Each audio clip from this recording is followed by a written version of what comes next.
And so, ayun nga, welcome back for another video mga kababayan. Luzon, Visayas, Mindanao hanggang Estados Unidos at Europa. Saan man kayong sulok ng mundo naroon, once again, nagbabalik muli ang inyong lingkod. Mga ka-BBM, mga kaloyalista, Mirador Pikwa at your service mga kababayan. At ngayong araw ngang ito, naku po, may viral po, no? Na corner na naman. Oo, ang Panginoon Diyos, no?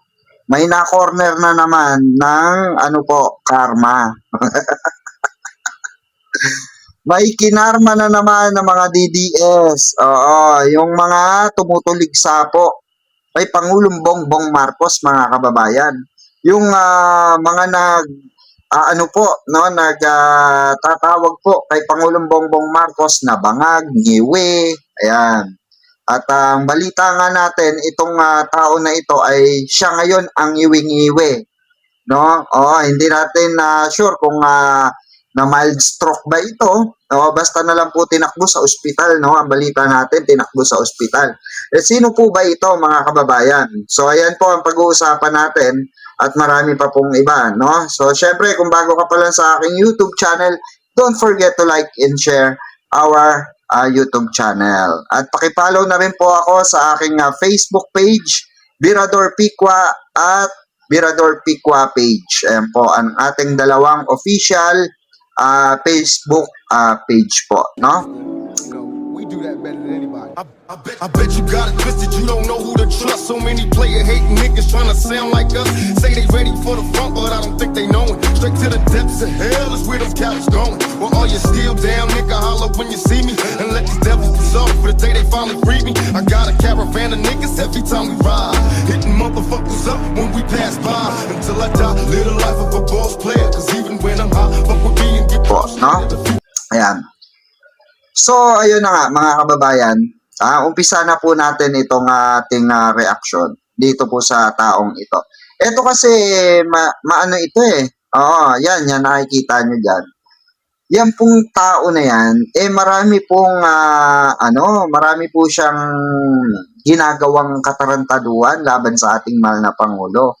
Marami po siyang upload, no, na kung ano-ano, at may mga pinapanalangin pa siya na mamatay ang ating mahal na Pangulong Bongbong Marcos. So, eto ngayon ang nangyari sa kanya. Okay? Ito po yung malalang nangyari sa kanya. Ang balita natin, na-hospital ito. No? Ito talaga karma is real. No? Yung lahat ng nagsabi na mamamatay na si Pangulong Bongbong Marcos, nagmamanifest pabalik sa kanila. Diba? Kasi nga, masama po yun no? Masama po yung ganong klase ng alalahanin po natin, no, na yung may karma po ang lahat ng mga yan, 'di ba? Kagaya nga po ng best friend ni 'di ba, ni Digong. Nag 50-50 sa ospital dahil inatake bigla, 'di ba? Kakabanat kay Pangulong Bongbong Marcos sa stage. Kilala niyo naman si Taba. So ito yung video mga kababayan. Ito po yung mga video na kung saan bago siya matakbo sa ospital. Ito po yung mga recent upload niya. Panoorin po natin, no? Scholar, yan. Magiging 210,000 scholar. Yan, sa kapangagan mo, animal kang adiktos. Kasi, 5,000. Ngiwi, kuha, ganun. Mga kababayan, nakita nyo, napanood nyo. Diba? Yan yung sinasabi natin na huwag kayo basta-basta mga DDS na ngawa ng ngawa sa social media, nananalangin kayo na may mangyari kay Pangulo, tinatawag nyong iwi, bangag, adik, diba? Sa inyo ngayon tumatapon, diba? Yung mga basura nyo. Sa inyo ngayon nagbabounce back yung mga panalangin nyo, diba? Yan kasi, alam nyong masama yung ganyang gawain. Masama yung ganyang mga salita. Ginagawa nyo pa rin. Diba? Inaano nyo pa rin. Yung manifestation nyo, sa inyo, bumabalik. Dahil ayaw ng Panginoon Diyos ng ganyan. Na naghihiling kayo ng kung ano-ano, 'Diba? Ano yung mga binabato nyo sa taong tahimik o nagpapakita lang yan mga kababayan na mahal ng Panginoon Diyos si Pangulong Bongbong Marcos. 'Diba? Mahal ni ng ating Diyos. Alam niya nakikita ng Diyos yan. Natahimik lang si Pangulong Bongbong Marcos. 'Diba? Tahimik lang po. Ni never ngang ano yan gumante ng mura, gumante ng kung anong gante ang dapat gawin doon sa mga nambabasto sa kanya.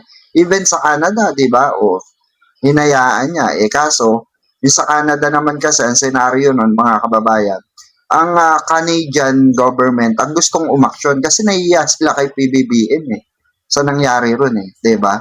O. Kaya yung mga nangharas, kaya yung si Claire, papadeport at yung mga iba nag-rally ron, pinaiimbestigahan na, 'di ba? O kasi pangit yung ganun, 'di ba? At eto nga mga kababayan, no?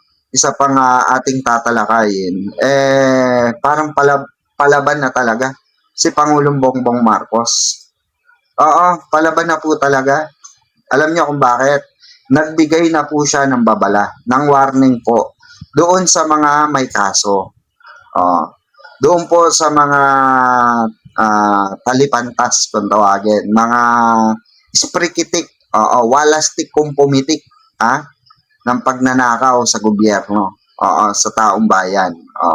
Ito po ang warning ni Pangulong Bongbong Marcos. Pakinggan po natin.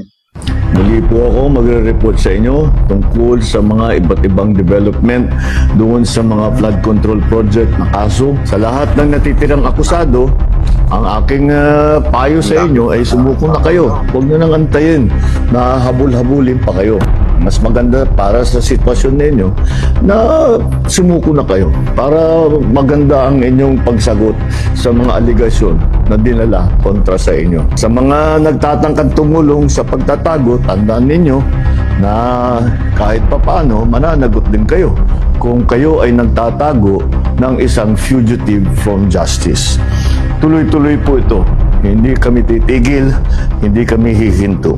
Kaya't sinasabi natin, yung mga may balak na tulungan itong mga ito, ay ang pinakamalaking tulong na ibigay ninyo sa kanila ay mag-surrender na sila at para makasagot na sila dito sa mga aligasyon na hinaharap nila. Ito na po sa mga individual na may warrant of arrest sa Sandigan Bayan kaugnay sa mga flood control anomalya ang nasa kustodya na ng ating mga otoridad.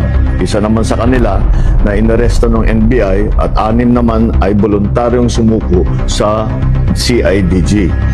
Mayroon din 2 akusado po na nagpahayag na ng intensyon na sumuko at susundin na ang PNP CIDG. Wala pong mga special treatment itong mga ito.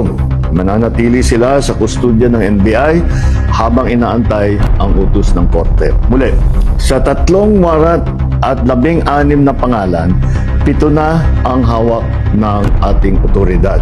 Ayan, 2 susuko na. 7 ang mananatiling at large at kasama na dyan si Saldi. Diyan naman tayo bilib kay Pangulo, mga kababayan. Talagang ibang klase, no? Ibang klase pagka bumira si Pangulong Bongbong Marcos. Kung matatandaan nyo, di ba, yun sa SONA. Sinabi niya, papangalanan. Mahiya naman kayo. Ito kasi lagi natin sinasabi to Hindi po pipitsugin ang kinakalaban ni Pangulo rito. Hindi po pipitsugin ang binabangga ni Pangulong Bongbong Marcos dito. Isa pong malaking mafia po. Ang kinakalaban ni Pangulong Bongbong Marcos dito. Napakalaking mafia po.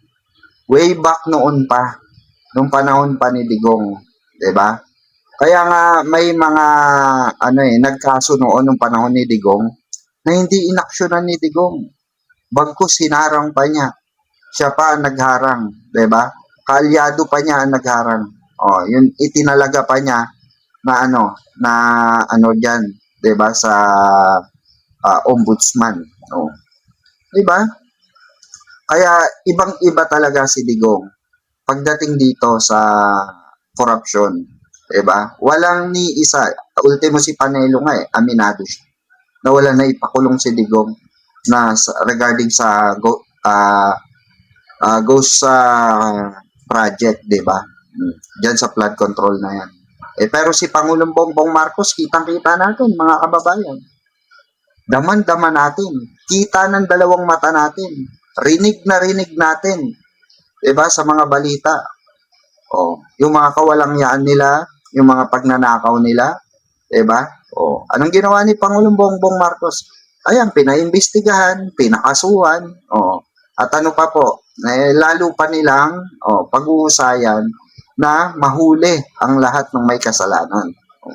Kaya nga sabi natin hindi naman tayo ganito kamulat. Hindi naman tayo ganito ka-active pagdating sa corruption, pagtalakay sa corruption, di ba? Kung hindi yan binout out ni Pangulong Bongbong Marcos. Pero anong flat twist na ginagawa ng mga kalaban ni Pangulong Bongbong Marcos? Marami silang inuutusan ng mga trolls, ng mga bayarang vlogger, para saan po? Para i-twist yung kwento. Ang si Pangulong Bongbong Marcos, ang di umano ay mastermind, 'di ba? Sinagot na nga ni Pangulong Bongbong Marcos 'yan. At ang dami nang sumagot niyan. Totoo naman, real talk, 'di ba? Kaya nga walang nakakasagot ng mga sa atin DDS na matino 'di ba? Kasi nga wala rin silang, pag nailatagan natin sila ng ebidensya nang naipukulong na ni Pangulong Bongbong Marcos kasama na si Digong, wala na. Tupi na agad sila, 'di ba? And at the same time, mga kababayan, kung hanapan naman tayo ng ebidensya, meron tayong ebidensya. Na nung panahon pa ni Duterte, ayan, sila Zaldico, talamak na. Talamak na sila Zaldico dyan. Naturuan na si Zaldico dyan. Kaya ako naniniwala ako lahat yan pakanayan nila Zaldico. Yan ang mga kaalyado niya. Kaya lang nagkaroon ng abirya yan, sila nag-away-away ang mga yan. Siguro, kasi napalitan na iniwan na sila siguro sa ere ni Zaldico, diba?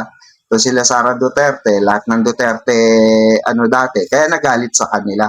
Kung i-analyze nyo mabuti, mga kababayan, no? Talagang tumutugma, diba? Na lahat ng ito ay nag-ugat kila Zaldico. Diba? Ito po ang magpapatunay. Siyempre, sabihin ng mga dyan, anong patunay mo, Virador Picua, na panahon pa ni Digong yan, na hindi inano yung corruption. Ito po, no? Katunayan na kaila Zaldico pa lang, talamak na ang corruption, panahon pa ni Digong. At nandyan na si Zaldico, isa sa mga kinasuhan. Diba? Pero binasura ng tawag dito ng hindi pala Supreme Court, ng Ombudsman. Ito, pakinggan nyo tong video na ito Bakit hinayaan nila na ngayon lang lumabas itong bilyon o bilyon na corruption? Ano bang ginagawa ng Ombudsman before? Umupo lang sa lamisa nila dyan, maghintay lang ng compliance. Pag DPWs, okay lang. Isa si former Ombudsman Samuel Martires sa mga umano'y dahilan kung bakit tila sumabog ang korupsyon sa Department of Public Works and Highways. Yan ang paninindigan ni Dr. John Chong, ang presidente ng anti-corruption NGO na Task Force Kasanag. Bago pa man daw kasi pumutok ang flood control scandal, laganap na umano ang korupsyon sa DPWH. Ayon kay Chong, 2022 pa lang, lumapit na sila sa Office of the Ombudsman para ihabla sina Benguet Representative at Noy House Committee on Appropriations Chairperson Eric Yap, ako Bicol Party List Representative Zaldico at CWS Representative Edwin Guardiola. Dahil umano yan sa mahigit 50 billion pesos worth of DPWH projects na nakubra lamang daw ng 3 kongresista noong 2021. Pero ani Chong, tila isinantabi lang daw ni former Ombudsman Samuel Martires ang kanilang reklamo. Ano ba klaseng ombudsman sila ni Martires that time? Ba't hinayaan nilang lumaki ang baha? Ba't hinayaan nilang 100 billion o pilang bilyon ang nalustay? Hindi pa ba mananagot ang ombudsman dyan? Hindi pa ba mananagot ang COA dyan? Just my question. Kailangan ba sagutin ng ombudsman before? Kasi nag-file na kami. Ang request namin, Sir Ombudsman, the task force ko sana, kailangan ng tulong nyo for fact-finding. Mutuo proprio. Hindi naman kami investigador. Kung kami pupunta doon, baka nabaril pa kami ng mga kontraktor at congressman dyan Ayon sa isinumiteng liham ni Chong sa Ombudsman noong 2022, stockholder umano si Yap ng Earthyard Corporation. Isinasaad sa liham na importer at supplier daw ng unpatented o fake materials from China ang nasabing kumpanya base raw sa kanilang investigasyon at mga hawak na dokumento. Ayon pa sa liham, Earthyard ang supplier ng mga materyales at majority ng mga umano'y slope protection projects na napunta sa Fesco Incorporated. Ang kumpanyang ito, pagmamayari ng isang Robert Inson na ani Chong ay asawa ni Effie Vanessa Yap Inson na kapatid ni Congressman Yap at dati na ring tumakbo bilang 5th nominee ng ACT-CIS Party List noong 2022. Dagdag pa sa liham ni Chong noong 2022, majority umano ng budget para sa 2021 slope protection projects ay allocated kina Yap, Ko at Guardiola. Binibenta raw ng 3 kongresista ang mga kontrata sa mga kontraktor sa halagang 30%. Well, the evidence, no, based to the evidence na hawak namin, kasi kami nagbabase kami sa ebidensya, sir, no? Sila naman ang contractor talaga. Sila ang nananalo sa bidding, no? Sila, kanilang contractors ang, kahit sabihin na natin na ibang contractor po na sa kanila, naka-line sa kanilang project, no?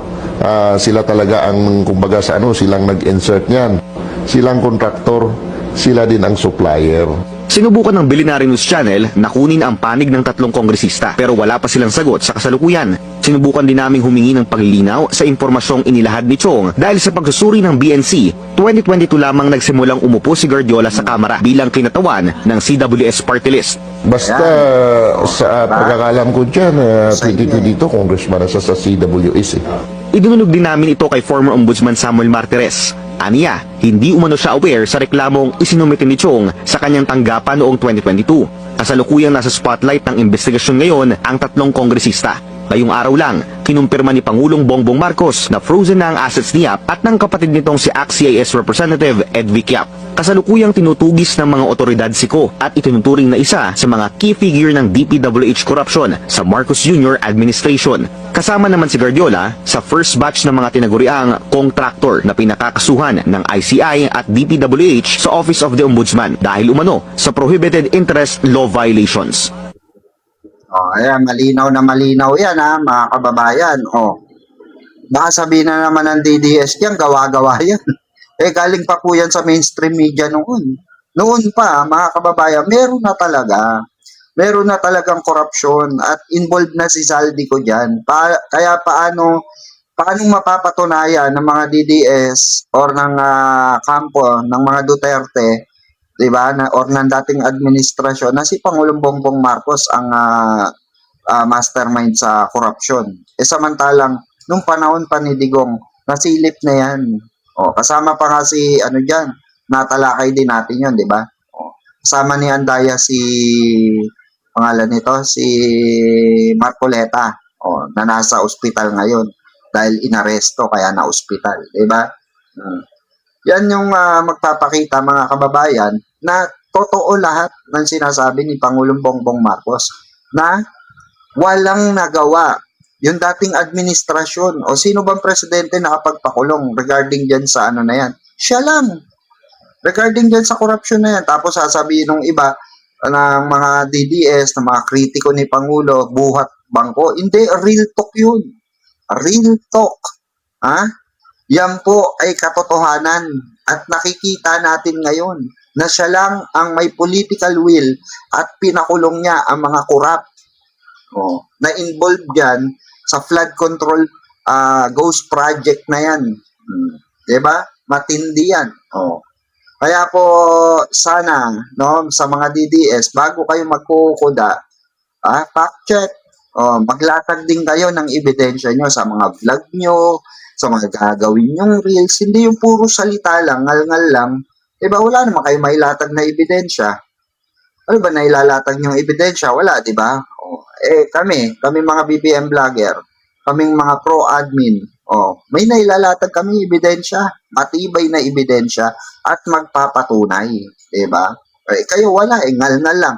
Hanggang sa impeachment nga ni Sara Duterte, walang napatunayan din ng defense team. Laglagan to ka ni Sara Duterte, kaya tumakbo dun sa sa Supreme Court para ipatigil. Ang alin po? Ipatigil ang impeachment trial laban sa kanya. Diba?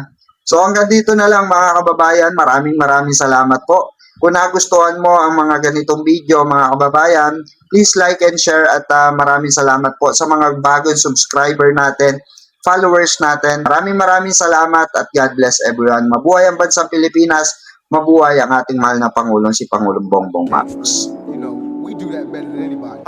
I bet you got it twisted, you don't know who to trust. So many player hating niggas trying to sound like us.